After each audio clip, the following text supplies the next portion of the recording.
আচ্ছা, আমি বিএনপির নাম নিয়ে কোনো কথা বলেছি? এই ভাই, আপনি কাকে ধরছেন? আমি কি বিএনপির নাম নিয়ে কথা বলেছি? আপনি কথা বলেন, বলেন বলেন কথা বলেন কথা বলেন, আপনি কথা বলেন। আপনার সাহস তো কম না।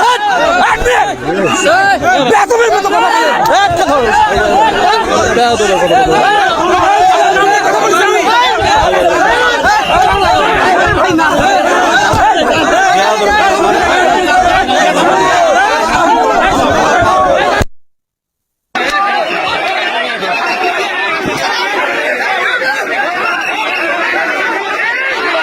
ভাই, আপনাদের বিবেচনা করবে দেশের 18 কোটি মানুষ।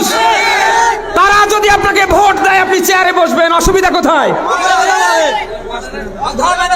জামাতি ইসলামীর কথা বললেই আপনাদের গা চুলকায় কেন?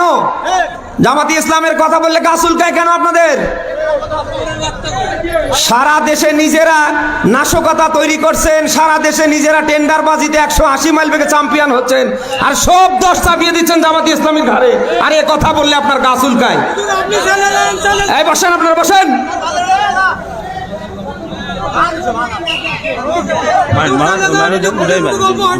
না ভাই, এখানে তো আমি কারোর নাম ধরিনি। ঠিক আছে, তাহলে ওটা শুধু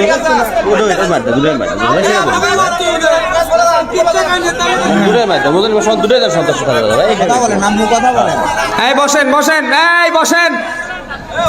এই আমি কি এখানে উড়ে আইছি? 1.5 দশকের জালিমরা ক্ষমতায় থাকতে আমার মুখ বন্ধ করতে পারিনি।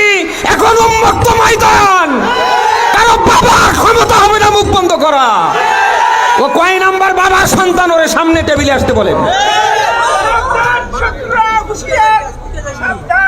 আরে এখনো ভোট হয় নাই, এখনো চেয়ার পায়নি, তাতে যদি এই গিয়ার দেখায়, এরা সামনে ক্ষমতায় বসলে কি করে ফেলবে?